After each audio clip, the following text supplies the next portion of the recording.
The humid Memphis air hung heavy thick with the scent of blooming magnolias and the faint hum of distant traffic.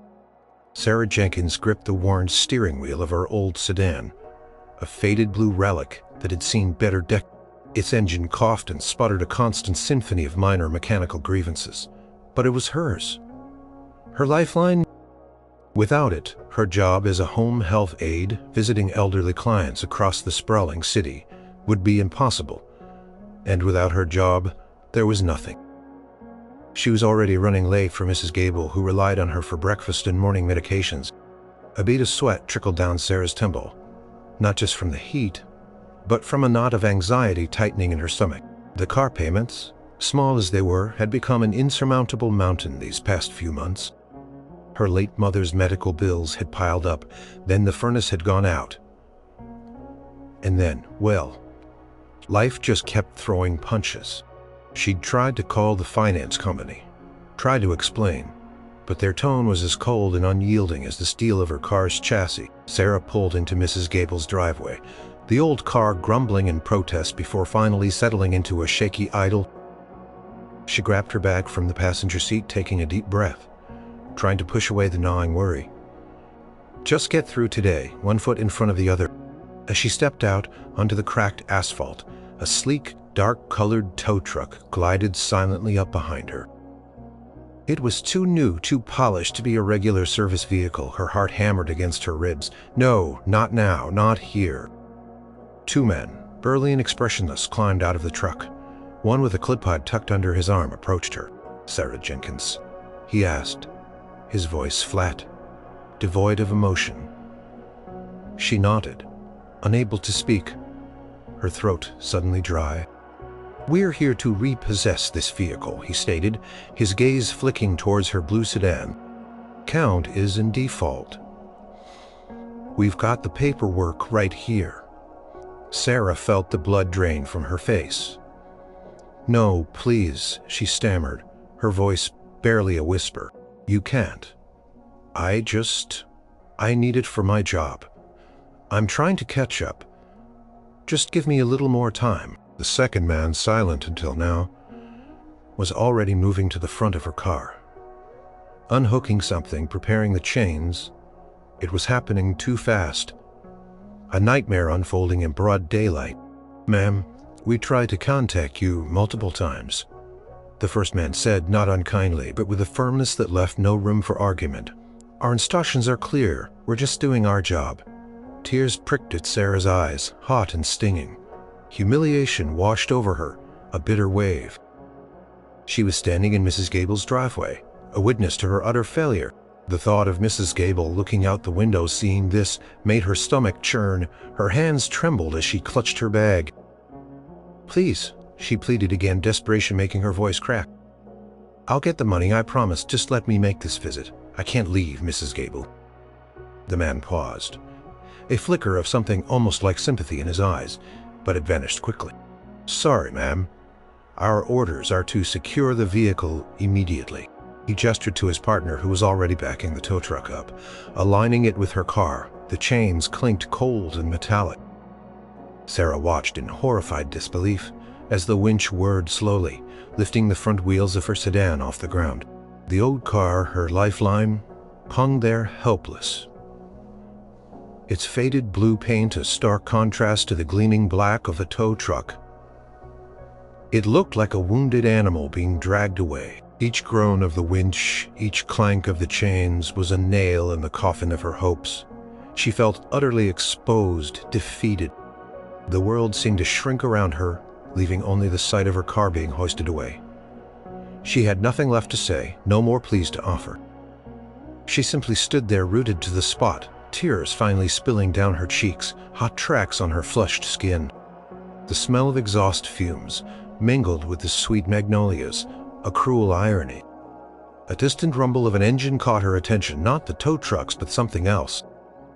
A luxury car, a sleek black Cadillac, had been parked down the street, almost hidden by the shade of a large oak. She hadn't noticed it before, too wrapped up in her own despair. The driver's side window was tinted, but as she looked, it slowly glided down. A man was sitting inside, his profile turned slightly towards her. He wore dark sunglasses, but even from a distance there was something undeniably familiar about him. He had dark hair slicked back and a strong jawline. He was just sitting there, watching the scene unfold, his presence almost unnerving. Was he a neighbor? A gawker? The tow truck driver finished securing her car, and the other man gave Sarah one last flat look. "We're taking it to the impound lot on Sycamore Street," he informed her, handing her a crumpled card with an address. "You'll have until the end of the month to redeem it. After that, it's auction." He turned and climbed into the passenger seat of the tow truck. The engine roared, and with a final heartbreaking shudder, her blue sedan was pulled away, disappearing down the tree-lined street. Sarah was left alone, standing on the curb, the small card a flimsy weight in her trembling hand. The silence was deafening, broken only by the distant sounds of the city and the thumping of her own broken heart.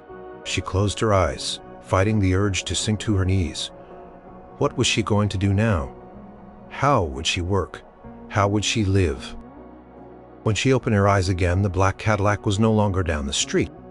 It was slowly, silently pulling up to the curb directly in front of her. Her breath hitched, the driver's door opened, and a man stepped out. He was taller than she expected, broad-shouldered, and even with the sunglasses there was no mistaking the iconic face. Elvis Presley. Took off his sunglasses, revealing eyes that were surprisingly kind and filled with an unexpected depth of concern. He wasn't smiling, wasn't acting like the king of rock and roll. He looked serious and just a little sad. "Ma'am," he said, his voice a low, melodic drawl that instantly filled the empty space the tow truck had left behind. "I couldn't help but see what just happened." He paused, looking down the street where her car had vanished. That was a real shame. Sarah could only stare, dumbfounded. Elvis Presley standing right in front of her. The world felt like it was tilting on its axis. Was this some kind of fever dream brought on by despair? "You really needed that car, didn't you?" he asked, his voice full of genuine empathy. She finally found her voice, though it was still shaky. "Yes," she whispered, "more than you know." He nodded slowly, then reached into his jacket pocket. "My name's Elvis. Elvis Presley." He extended a hand, and she instinctively reached out her fingers, brushing against his, the contact sending a jolt through her. His hand was warm, surprisingly firm. Pulled out a thick wad of bills, held together with a simple rubber band. It was more money than Sarah had seen in her life. His next words were quiet, but they resonated with a power that cut through her shock and despair. "Tell me where they took it," Elvis said, his eyes meeting hers, a determined glint in their depths. "We're going to get your car back." Sarah stared at the wad of money in Elvis Presley's hand, then back at his face, her mind struggling to process what was happening. Her logic circuits had completely shorted out. Elvis Presley, the king, standing in front of her offering to buy back her repossessed car. It was too surreal, too outlandish to be real. She must be hallucinating, a byproduct of exhaustion and despair. "Mr. Presley," she began, her voice a reedy whisper, I don't understand. Why would you do this?" Elvis chuckled softly, a low, comforting sound that seemed strangely out of place in the tense situation. "Please call me Elvis. And why?" He shrugged, a slight lift of his broad shoulders. "Well, ma'am, I saw your face. I saw the look in your eyes when they took that car. That wasn't just a car to you, was it?" He looked down the street again, a thoughtful frown creasing his brow. "I remember a time when my family didn't have much. My daddy, he worked hard, real hard. But sometimes things just got away from us. We knew what it felt like to be up against it, to lose something vital. That feeling of helplessness, it sticks with you." He looked back at her, his eyes holding a profound understanding. Nobody deserves to feel that way. Sarah felt a fresh wave of tears threaten to overwhelm her. The sheer kindness in his voice, the raw empathy, was almost too much to bear after the harshness of the repossession. But still, it was Elvis Presley. This wasn't just a neighbor offering to lend a hand. This was the most famous man in the world. "But this is my problem," she stammered, gesturing vaguely. "I can't let you. You just met me. It's an old car. It's not worth. It's worth whatever it's worth to you, Elvis interrupted gently, his voice firm but not unkind. And I saw how much it meant. Besides, I got a little extra cash on me today. He gave a small, self-deprecating smile. Been out doing some shopping, you know how it is? He was trying to make it sound casual, like this was an everyday occurrence for him. Just a normal guy with a few $1,000s in his pocket deciding to buy a stranger's car back. It was absurd, yet his sincerity was undeniable. I couldn't possibly accept, Sarah said, her pride kicking in despite her desperate need. I don't even know you, and I can't pay you back. Elvis raised a hand, stopping her. Now hold on, who said anything about paying me back? He looked directly into her eyes. His gaze steady. This isn't a loan, ma'am. This is, well, it's just a spontaneous act of kindness. Call it a gift. Call it whatever you need to call it. But I saw someone in distress, and I'm in a position to help. His words were simple, yet they carried a weight of conviction. He wasn't looking for gratitude, not for recognition. He genuinely seemed to want to alleviate her suffering. It was disarming. I work hard, Sarah said, trying to regain some semblance of dignity. I always pay my debts. Things got out of hand. And sometimes, Elvis said, his voice softening, things get out of hand for everyone, even for folks like me. Believe it or not. He paused, then took a step closer, his voice dropping slightly. Look, ma'am, that car is your livelihood, right? You said you needed it for your job. Sarah nodded. A fresh wave of despair hitting her as she thought of all the appointments she would miss, the clients who depended on her. Yes, I'm a home health aide. Without my car, I can't work, I can't pay my rent, I'll lose everything. Her voice broke on the last word. Elvis's expression hardened, a glint of determination in his eyes. Then it settled. He looked at the card, still clutched in her hand. Where did they say they were taking it? Sarah slowly unfolded the crumpled card, her fingers still trembling. The impound lot on Sycamore Street, she managed to say. All right, then, Elvis said, a decisive tone entering his voice. He motioned towards his Cadillac. Hop in. We're going to Sycamore Street. Sarah hesitated. Her logical brain screamed at her. Don't get into a car with a stranger, even if he is Elvis Presley? But her desperate heart, buoyed by this unbelievable offer of salvation, urged her forward. What did she have to lose? Her car was already gone. Her life was already gone. But your car, she stammered, looking at the pristine black vehicle, it's so fancy. And she gestured to her simple, slightly dusty clothes. Elvis chuckled again. Ma'am, this car has seen its share of dusty roads and wild times. Don't you worry about that, just get in. He held the passenger door open for her, a gentlemanly gesture that somehow made the whole impossible situation feel a little more real. Still in a daze, Sarah slowly walked towards the open door. The leather interior smelled rich and new. She sank into the plush seat, feeling oddly out of place, like a dandelion seed accidentally blown into a king's velvet cushion. Elvis closed the door softly, then walked around to the driver's side. As he got in, the air inside the Cadillac felt charged, almost electric. He started the engine. A low rumble of power, and then turned to her, a genuine smile finally gracing his lips. It wasn't the famous dazzling stage smile, but a softer, more intimate one. All right, Sarah, he said, surprising her by using her first name. He must have seen it on the card the repo man handed her. Sycamore Street, you said? She nodded. Well then, he said, putting the car into gear, let's go reclaim what's rightfully yours. As the Cadillac glided smoothly away from Mrs. Gable's driveway, leaving the scene of her humiliation behind, Sarah couldn't help but pinch herself. It wasn't a dream. This was really happening. She was in a car with Elvis Presley, and he was about to buy her old blue sedan back for her. The sheer audacious generosity of it was almost overwhelming. She had no idea what came next, but for the first time in months, a tiny, fragile spark of hope flickered within her. The ride to Sycamore Street was a blur for Sarah. She sat in the luxurious silence of the Cadillac, the plush seats enveloping her like a cloud, while her mind raced. Every now and then she glanced at Elvis, who was focused on the road navigating the Memphis streets with an easy familiarity. He seemed so calm, so self-assured, completely unfazed by the extraordinary errand they were on.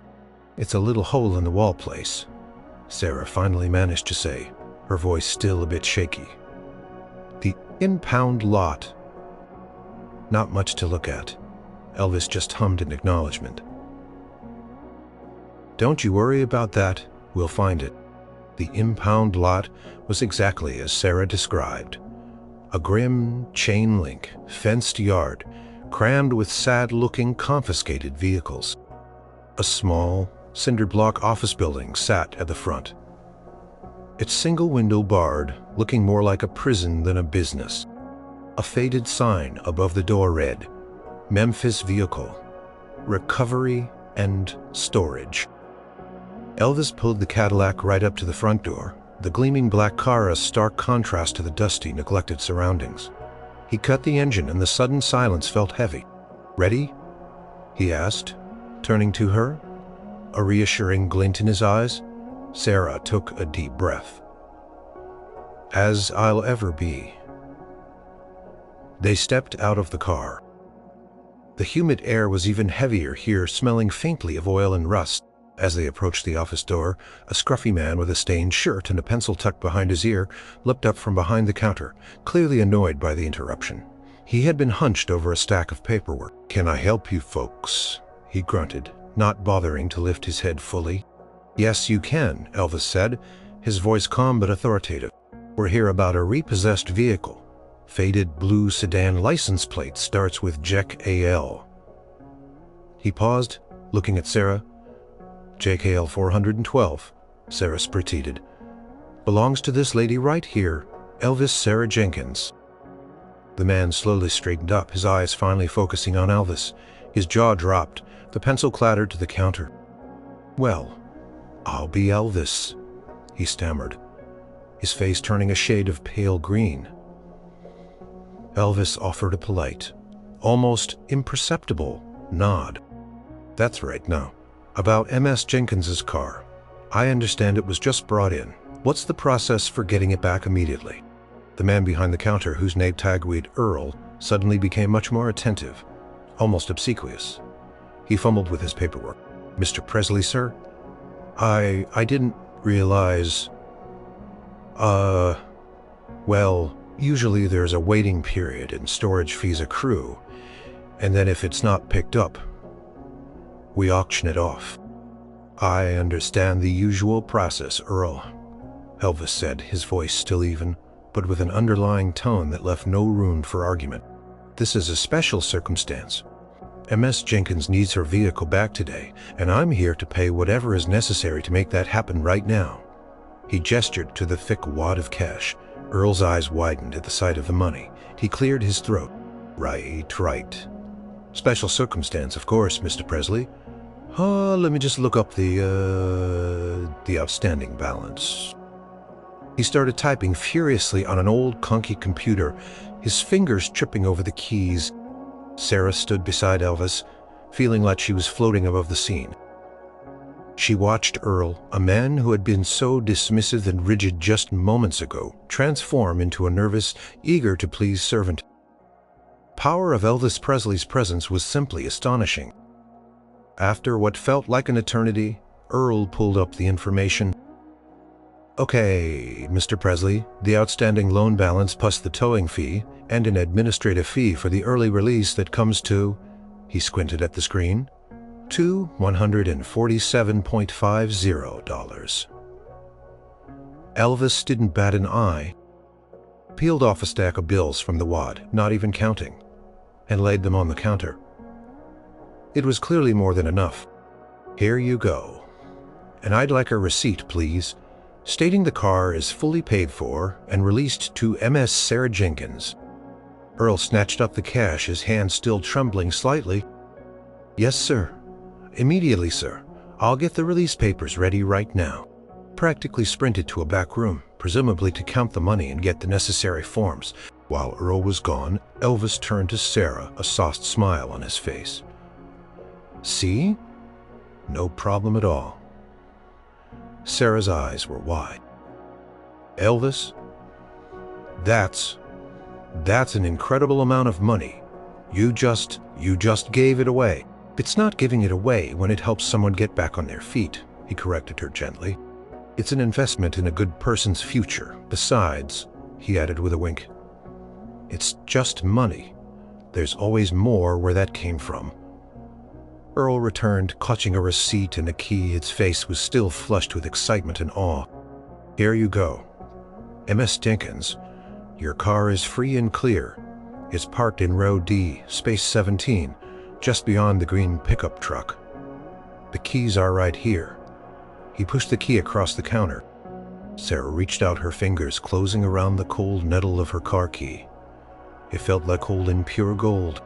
The relief that washed over her was so immense it almost buckled her. It was hers again. Thank you, she whispered, looking from Earl to Elvis. Thank you both, but especially you. Elvis just smiled. Don't thank me yet. Let's make sure it starts. He nodded towards the door. Her blue sedan sat forlornly in its designated spot, looking even smaller and more pathetic, surrounded by all the other abandoned vehicles. But to Sarah, it was the most beautiful car in the world. She approached it cautiously, almost as if it might disappear again. She unlocked the driver's door. The familiar click, a welcome sound. She slid into the driver's seat, the worn fabric feeling like an old friend. Elvis stood by the open door, watching her, a hopeful expression on his face. She inserted the key, turned the ignition. The engine coughed, sputtered, hesitated, and then with a familiar grumble, it roared to life, a ragged, beautiful sound. Sarah let out a shaky laugh, tears of pure relief and joy streaming down her face. It works, she exclaimed, looking up at Elvis. He grinned, a wide, genuine smile that lit up his entire face. It was the smile of a man who had just done something truly good, truly selfless. I knew it would, he said, his voice full of satisfaction. He didn't ask for thanks, didn't seem to expect anything. He just stood there, watching her, radiating a quiet contentment. King of rock and roll, in a dusty impound lot, simply happy to have helped a stranger. So he said, leaning against the car door frame, "What now, Sarah? Need a ride home to get your other car, or are we driving this beauty out of here?" Sarah felt a surge of gratitude so profound it was almost painful. This man had just given her back her life. "I'm driving this beauty," she said, her voice still thick with emotion. "Thank you, Elvis, from the bottom of my heart.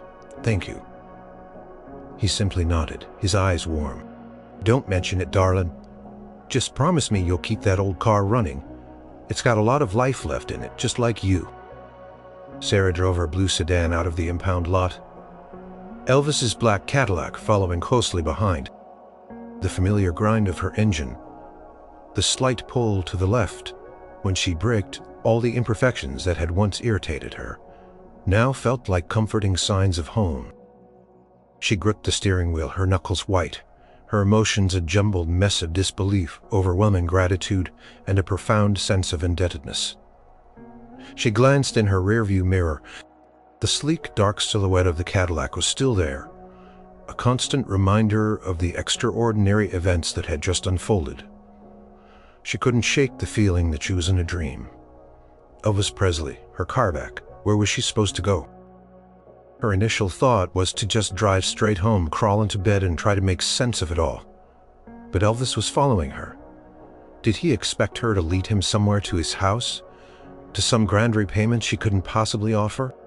She took a familiar route, heading towards her small, unassuming rental house in a quiet, older part of Memphis. She wanted to pull over, to stop, to ask him why he was still there. But she was too overwhelmed, too shy, and perhaps a little afraid to break the spell. Finally, she pulled into her own driveway, the worn concrete echoing the familiar rumble of her engine. She parked, turned off the ignition, and the sudden silence felt immense, Cadillac pulled up behind her, its engine cutting off just as smoothly as it had started. Elvis got out, walking slowly towards her car. I don't know how to ever repay you." Elvis waved a dismissive hand. "No need for that, Sarah. Seeing you with your car back, that's all the repayment I need."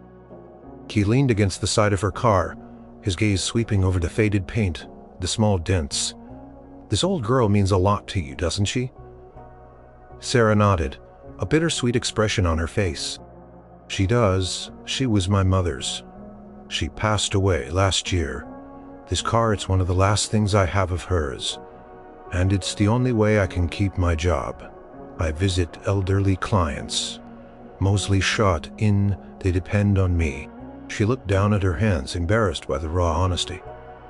Elvis was silent for a moment, absorbing her words. When he spoke, his voice was softer than before, almost reflective. "My mama, Gladys, she meant the world to me. I know what it's like to lose someone you love, and to hold on to the things they left behind, their memories, a piece of them that stays with you." Sarah looked up, surprised by his vulnerability. It was a side of Elvis Presley she'd never imagined. Public saw the dazzling performer, the matic superstar, not the man who understood the quiet ache of grief and the comfort of cherished memories. "Yes," she whispered. "Exactly." He pushed himself off the car, reaching into his pocket. "Look, Sarah," he began, his tone shifting slightly back to the practical. "I know this has been a whirlwind, but I just want to make sure you're okay. Are you going to be able to keep up with things now? Are you all right for food? For rent?" Sarah's cheeks flushed. The offer was incredibly generous, but she felt a sharp pang of pride. She was a survivor, not a charity case. "I'll be fine," she said, perhaps a little too quickly. "Now that I have my car, I can work. I'll make it. I always do." Elvis studied her, a knowing look in his eyes. He didn't push. Instead, he pulled out a small folded piece of paper from his wallet. It wasn't another wad of cash. It was a simple business card, but it wasn't for a business. It had a phone number handwritten and below it the name Elvis P. "Here," he said, extending it to her. "This is my private number, not for the press, not for anything, but if you ever truly need anything or just want to talk, no strings attached, consider it a friend's number." He hesitated, then added, "Everyone needs a friend sometimes, especially when life gets rough." Sarah took the card, her fingers brushing his. The paper was slightly warm. She looked at the number, then back at him. "Why are you doing this, Elvis?" she asked again, the question echoing her earlier one, but this time it was driven by genuine curiosity rather than disbelief. He smiled, a gentle, almost melancholic expression. "Maybe because I can. Maybe because it feels right. Maybe because sometimes helping someone else helps you too." He paused, his gaze drifting over her humble house, then back to her. "And maybe because, well, it's a lonely business being Elvis. Sometimes you just crave a little bit of real." His words hung in the air, a profound revelation. The king of rock and roll. Lonely. It seemed impossible. "Well," he said, breaking the silence, straightening up, "I should let you get inside. You've had quite a day. Get some rest." He walked back to his Cadillac. Sarah stood frozen, watching him. He got in, started the engine, and then, just before he put it in reverse, he lowered his window again. "Hey, Sarah," he called out. "That card," he said, gesturing to it in her hand. "Don't be afraid to use it seriously." He gave her one last warm smile, then backed out of her driveway, turned onto the street, and in a matter of seconds the sleek black car had vanished from sight. Sarah was left alone again in her quiet driveway with her old blue car and a handwritten phone number from Elvis Presley. The silence returned, but this time it wasn't heavy with despair. It was filled with a strange mix of wonder, confusion, and a burgeoning sense of hope. Her car was back, her job was safe. And somewhere in Memphis, Elvis Presley, the man who had seen her at her lowest and lifted her up without a second thought, was thinking of her. Question wasn't just why he had done it, but what, if anything, would come next. She looked at the card, the simple phone number, and wondered if she would ever be brave enough to use it. The next morning, Sarah woke up to the unfamiliar quiet of a full night's sleep. No alarm blared. She didn't have any clients scheduled for today. She had spent the previous evening in a fog, alternating between staring at the Elvis card on her nightstand and pacing around her small living room. It still felt like a dream. The key to her blue sedan hanging on its hook by the door was a solid, undeniable reality. She spent the morning cleaning, a mindless task that allowed her brain to finally start processing everything. The car was back. The immediate threat of losing her job and her home was gone. She felt a profound sense of relief, a lightness she hadn't experienced in months. But beneath the relief was a churning mix of emotions: gratitude, awe, confusion, and a strange, almost dizzying feeling of unreality. Her phone rang. It was Brenda, a fellow home health aide and Sarah's closest friend. "Sarah, are you all right? I heard about your car. Mrs. Gable called me. She was so upset, thought you wouldn't be able to make it today. She said she saw a tow truck taking your car. What happened? Are you okay?" Brenda's voice was a torrent of worried questions. Sarah took a deep breath. How was she going to explain this? "I'm fine, Brenda. And yes, my car was repossessed yesterday." "Oh, Sarah, I'm so sorry," Brenda said, her voice softening. "Is there anything I can do? Can I lend you my car for your routes?" "That's sweet of you, Brenda," Sarah said, a small smile touching her lips. "But actually, it's all sorted out. I have my car back." A beat of silence. You have it back? How did you get a loan?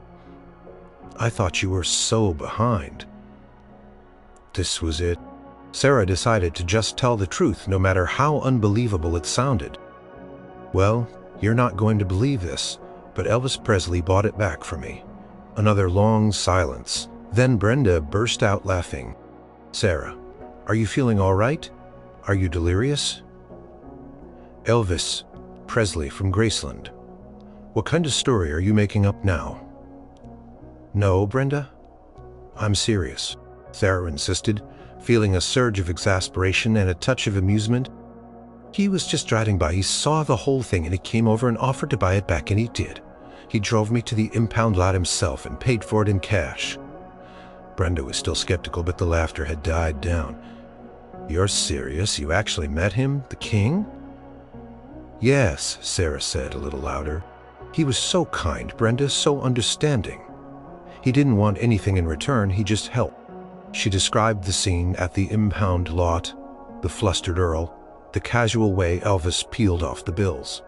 By the end of the story, Brenda was speechless. "My God, Sarah, that's incredible. That's like something out of a movie. I always heard he was generous, but to just on the spot, wow, just wow." Sarah felt a warmth spread through her. It was good to share it, to have someone believe her, even if it took some convincing. It made it feel more real. Meanwhile, across town in the sprawling gilded halls of Graceland, Elvis was going about his day. The initial rush of satisfaction from helping Sarah had faded, replaced by the usual demands of his life. His cousins were over. His manager, Colonel Tom Parker, was calling about upcoming shows, and there was always music to be made. Yet a small part of his mind kept drifting back to the quiet, dignified woman he had met yesterday, Sarah Jenkins.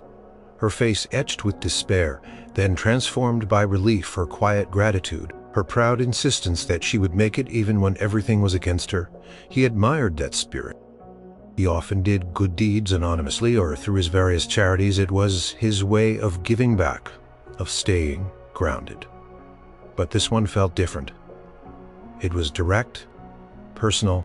He had seen the raw impact of his kindness, not just on an organization, but on a single human being. He thought about the card he'd given her. He wondered if she would ever call.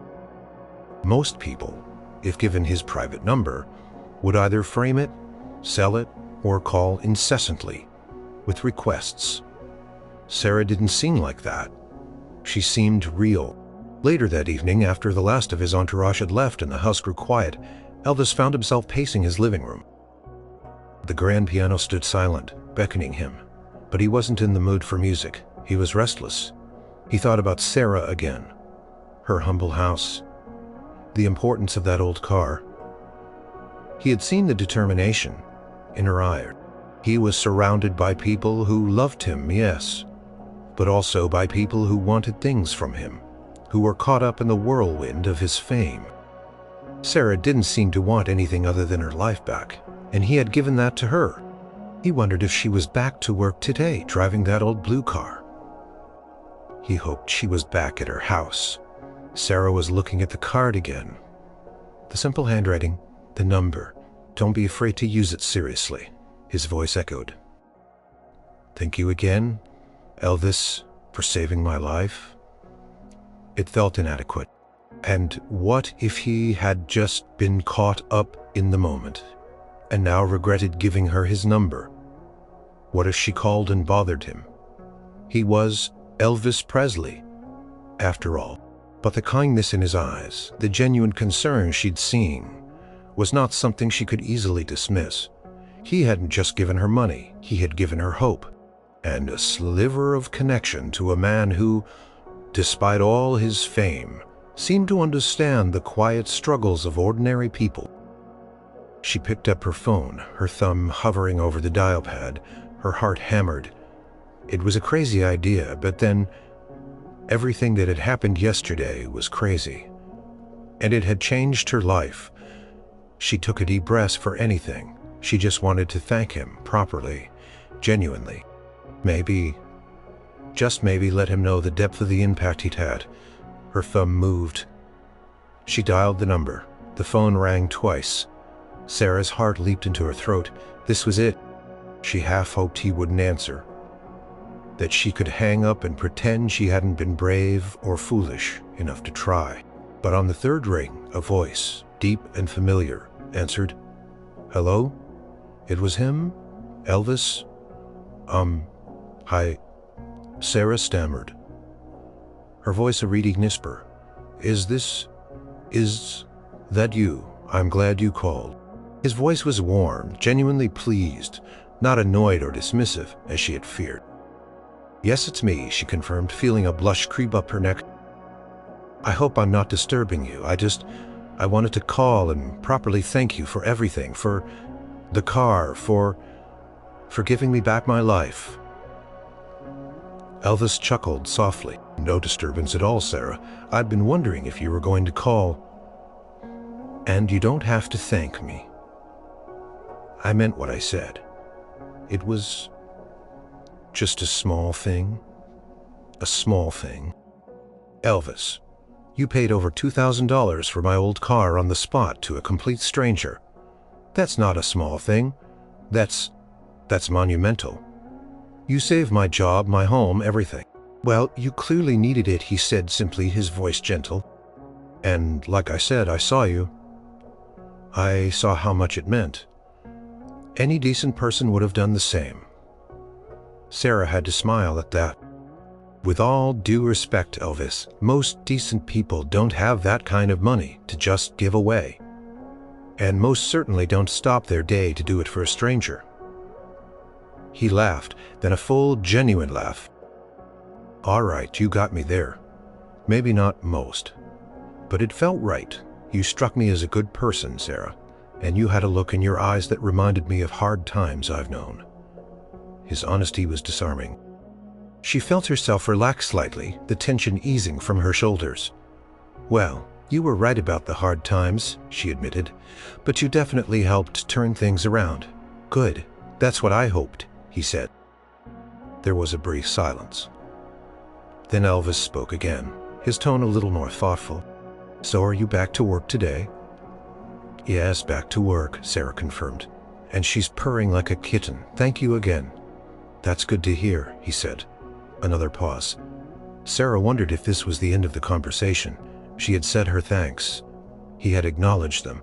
What else was there? Then Elvis spoke again.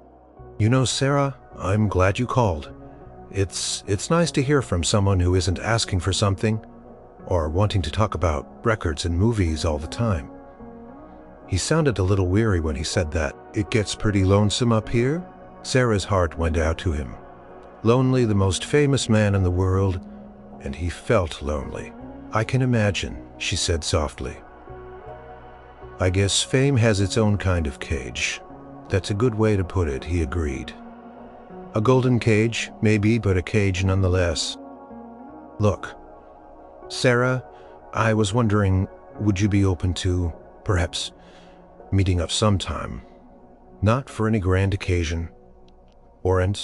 And her mind immediately flashed to newspaper headlines, to paparazzi, to the utter chaos that would ensue if anyone found out. Oh, Elvis, I don't know, she stammered. I mean, you're Elvis. Wouldn't that be difficult for you, for me? He seemed to anticipate her concerns. We could keep it quiet, private. There are places I can go, or we can just stay here at Graceland if you're comfortable.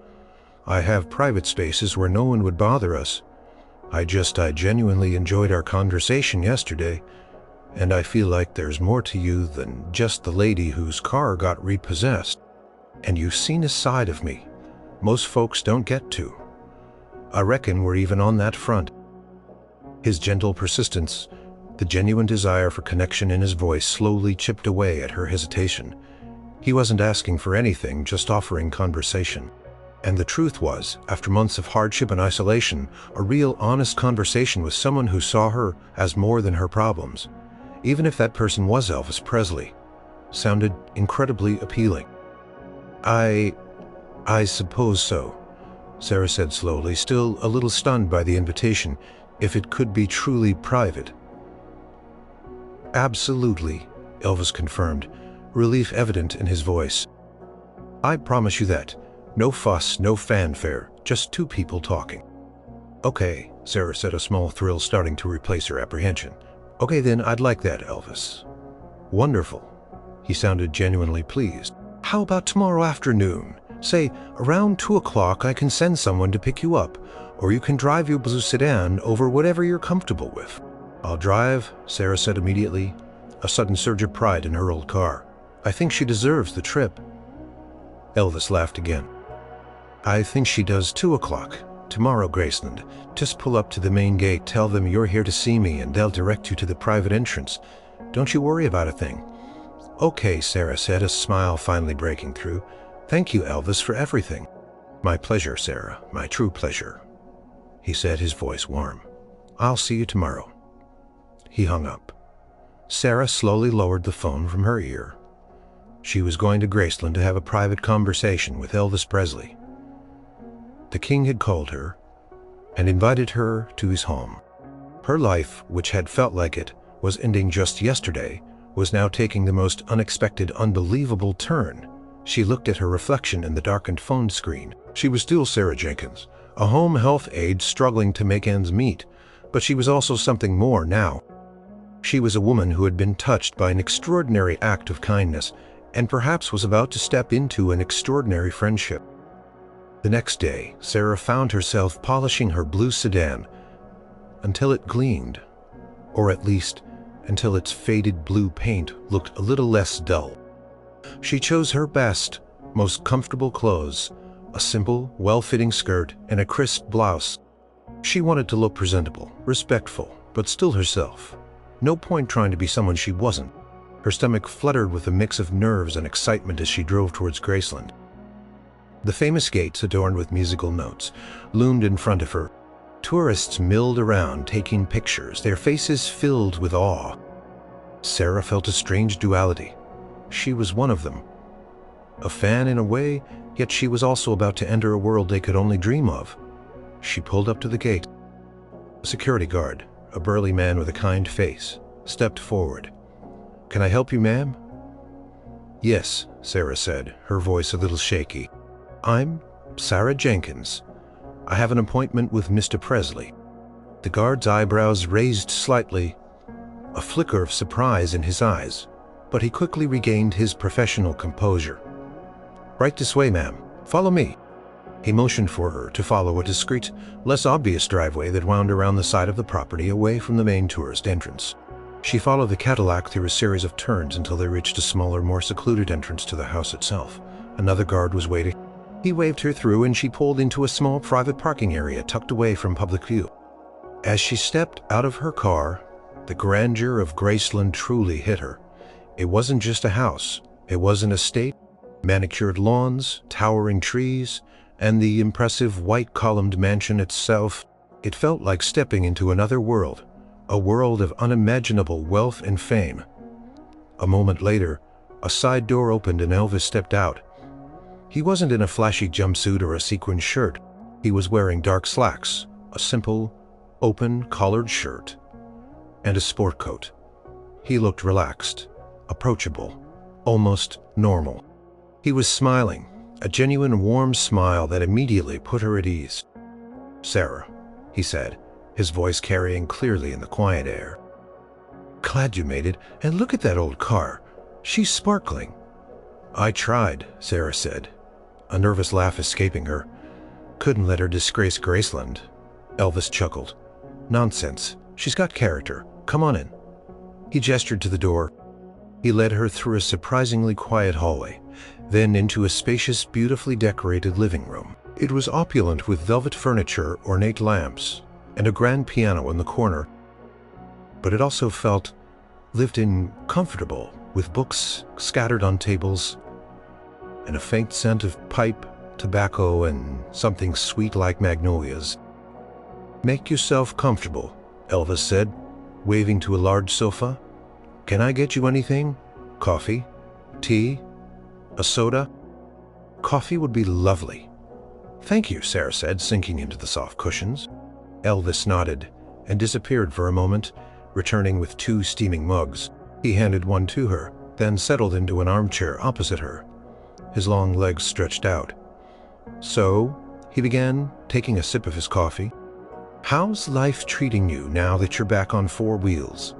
Sarah took a deep breath. "Much better, Elvis. Honestly, it's like a weight has been lifted. I've been able to work my full roots, no more worrying about how I'm going to get around. It's a blessing." "I really can't thank you enough. I told you." "No more thanks necessary," he said gently. "Just knowing you're back on your feet is enough for me. Tell me about your work, Sarah. What's it like being a home health aide?" Sarah was surprised by his genuine interest. She expected him to talk about his music, his movies, anything but her ordinary life. But he seemed truly curious.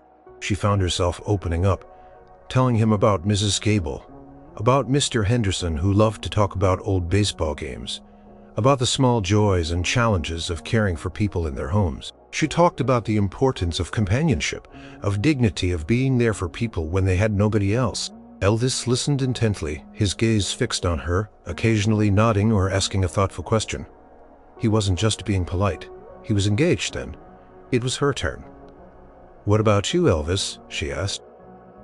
"What's your life like, really, beyond the concerts and the movies?"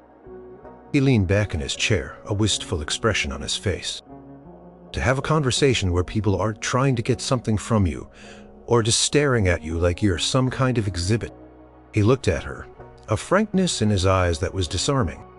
"That's why I appreciate this, Sarah. You see me, not Elvis Presley the king, but just Elvis, a regular man, wanting to talk to another regular person."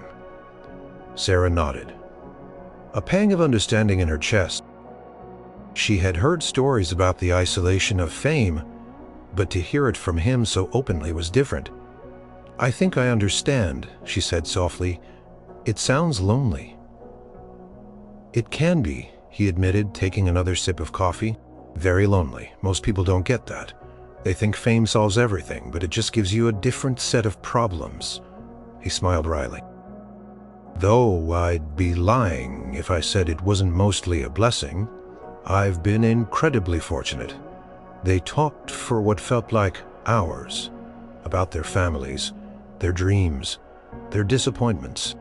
Elvis spoke about his deep connection to his mother, his struggles with the demands of his career, his search for meaning beyond the spotlight. Sarah talked about her mother, her dreams of perhaps one day owning a small house, her quiet joys in simple things, They were from different worlds, orbiting different suns. But in that quiet room in Graceland, they found common ground, a shared humanity. The initial awkwardness faded, replaced by a comfortable ease. Elvis didn't talk like a superstar, and Sarah didn't treat him like one. They were just two people sharing stories, building a tentative, unexpected connection. As the afternoon sun began to dip lower, casting long shadows across the opulent room, Sarah realized something profound. Elvis Presley hadn't just bought her car back. He had opened a door to a conversation, a connection that she hadn't known. She needed, and in doing so, he had shown her a side of himself that was far more captivating than any stage performance. The afternoon at Graceland stretched on, dissolving into a comfortable rhythm of conversation and quiet observation. Elvis, seeming genuinely content, suggested they move to his music room. Sometimes, he said, a playful glint in his eyes, a little impromptu jam session is just what the doctor ordered. Sarah followed him, a thrill coursing through her. The music room was a haven of instruments, guitars leaning against walls, a drum kit in one corner, and another grand piano taking center stage. Elvis picked up an acoustic guitar, strummed a few chords, and then without fanfare began to sing. It wasn't a loud, booming performance. It was soft, intimate. Just for her, he sang a gospel hymn, his voice rich and soulful, filling the room with a profound emotion that brought tears to Sarah's eyes. She watched him, mesmerized. This was the raw, unadulterated talent, unburdened by an audience of thousands, stripped of the flashing lights and screaming fans. This was just Elvis sharing his gift, his passion, with a single appreciative listener. It was a privilege she knew few ever experienced. As he finished the last notes fading into the quiet of the room, he looked at her, a shy smile on his face. "What do you think?" "It's beautiful, Elvis," she managed, her voice thick with emotion. "Just beautiful." He put the guitar down. "Gospel's always been my first love," he confessed. "It's where I started. It keeps me grounded." They talked more about music, about his influences, about the challenges of constantly being on the road. Sarah saw the weariness in his eyes when he spoke of the relentless schedule, the constant demands. She saw the longing for a simple life, a quiet moment that was so rarely afforded to him.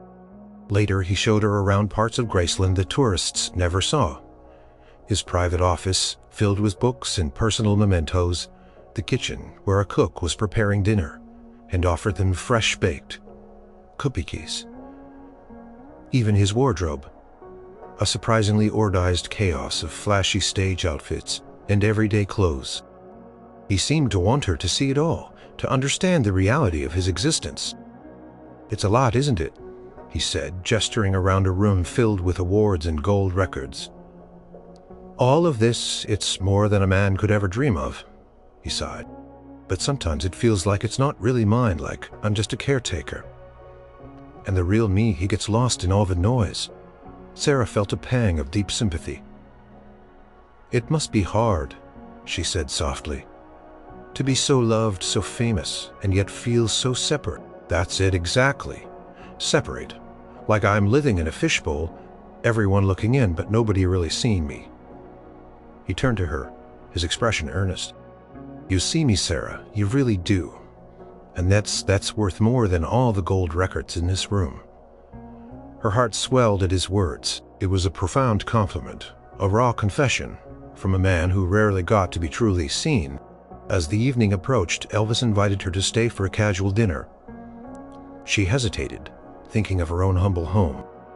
But he seemed so genuinely to want her there to share this small, normal moment. They ate in the kitchen, a simple meal prepared by his cook.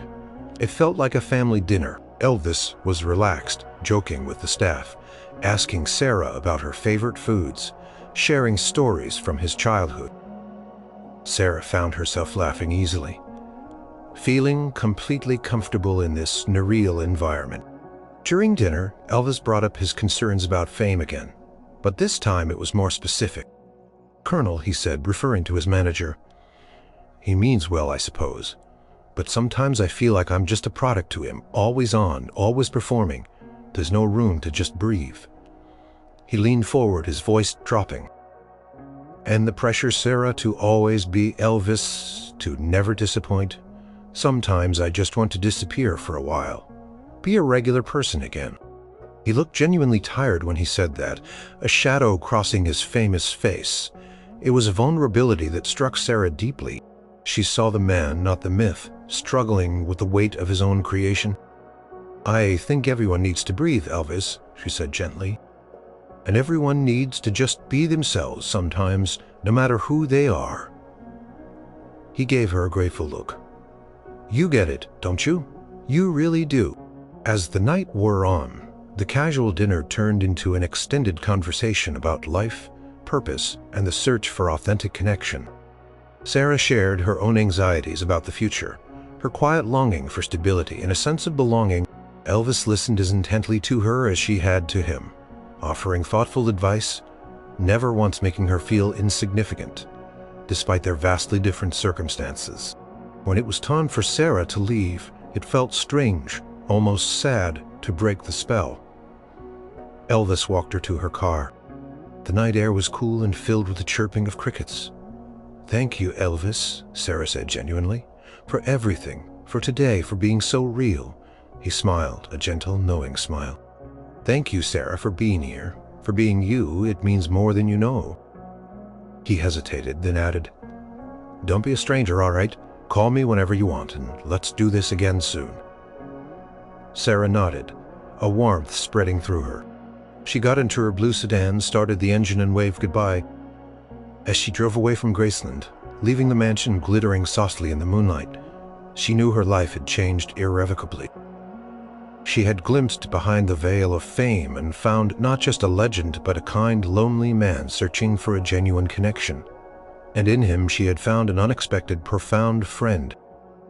In the weeks and months that followed, the unusual friendship between Sarah Jenkins and Elvis Presley solidified into something deep and meaningful. Sarah found herself spending more and more time at Graceland, not as a fan or a guest, but as a confidant and a quiet presence in Elvis's often chaotic life. Their meetings were always private, away from the prying eyes of the press and the constant demands of his public persona. They would talk for hours in his private study, or sit on the porch swing sipping iced tea, just watching the Memphis sun set. Sometimes he'd pick up a guitar and sing just for her, or play gospel songs on the piano, his voice a balm to her soul. Other times they'd watch a movie in his private screening room, sharing popcorn and comfortable silences. Sarah quickly learned the rhythms of his life, the early mornings, the late nights, the constant stream of people flowing through Graceland, his deep love for his family and his loyal Memphis Mafia, but also the relentless pressure of his career. She saw the moments of pure joy when he was truly lost in his music, and the moments of profound loneliness when the weight of his fame seemed to press down on him. She became his quiet anchor. She didn't ask him for anything, never gossiped about him, and simply listened. She offered him a space where he could be just Elvis, a man with worries, dreams, and vulnerabilities, not the king. She'd share stories from her own life, the simple struggles and triumphs of an ordinary person, and he found a surprising comfort in them. It was a stark contrast to his own reality, and it grounded him. One afternoon they were sitting by the pool, watching the reflections shimmer on the water. Elvis sighed a heavy sound. "Sometimes, Sarah, I just want to run away. Just disappear for a while. Find a place where nobody knows my name." "Where would you go?" she asked softly, knowing he rarely, if ever, truly had that option. He shrugged. "Somewhere quiet. Somewhere I could just breathe. Maybe just drive that old blue car of yours. No one would ever suspect it was me." He chuckled at the thought, then grew serious again. "The demands are getting heavier, Colonel. Wants more tours, more movies. I feel like I'm losing control of my own life." Sarah just listened, her presence a silent comfort. She didn't offer solutions, just empathy. It sounds exhausting, Elvis, to always be pulled in so many directions. He turned to her, his eyes weary. It is, and sometimes I wonder if it's worth it, all the fame, all the money, if it cost you your peace of mind, your freedom. He reached out, taking her hand gently. You have a peace about you, Sarah. Even through all your own struggles, you have a quiet strength. I admire that. Her hand felt small in his. Yet the connection was powerful. Their bond was not romantic, not in the traditional sense, but it was deeply intimate. A friendship forged in the crucible of vulnerability and shared understanding. One day, a particularly nasty tabloid story came out, painting Elvis in a harsh light, sensationalizing a minor personal issue. He was visibly upset, pacing Graceland, his temper flaring. It's just lies, Sarah, he fumed, running a hand through his hair. They just make it up, twist everything. Don't they understand I'm human, that I make mistakes? Sarah walked over to him, placing a gentle hand on his arm. They don't care about the human. But you know the truth, and the people who truly matter, they know the truth too. He looked at her, his anger slowly deflating. You're right, he sighed, leaning against the wall. You're always right. Somehow, he gave her a small, grateful smile. Thanks for being here, Sarah. You always know how to calm the storm. Through her connection with Elvis, Sarah also found herself gaining a new perspective on her own life. She had always been resilient, but his unconditional kindness and the insight she gained into his struggles made her realize that true wealth wasn't just about money, but about genuine connection and inner peace. She still worked hard, still visited her clients in her beloved blue car, but she did so with a renewed sense of purpose and a deeper appreciation for the simple joys in her life. She also found the confidence to enroll in a few night classes, hoping to advance her career in healthcare. It was a step she might never have taken if not for the unexpected boost to her spirit. Their unique friendship became a quiet legend within the walls of Graceland, a testament to Elvis's generosity and Sarah's unassuming spirit. The Memphis Mafia, initially curious, soon saw how much peace Sarah brought to Elvis, and they welcomed her as a trusted friend. One evening, as Sarah was leaving Graceland, Elvis walked her to her car, as he often did. The old blue sedan, now a symbol of their unexpected connection, sat under the porch lights. You know, Elvis said, that car, it brought us together, didn't it? Who would have thought a broken-down old Ford would lead to all this? He smiled, a genuine warm smile. It wasn't the car, Elvis, Sarah said, meeting his gaze. It was you, your kindness, your heart. He looked out into the night, then back at her. Maybe it was both a little bit of fate and a lot of heart.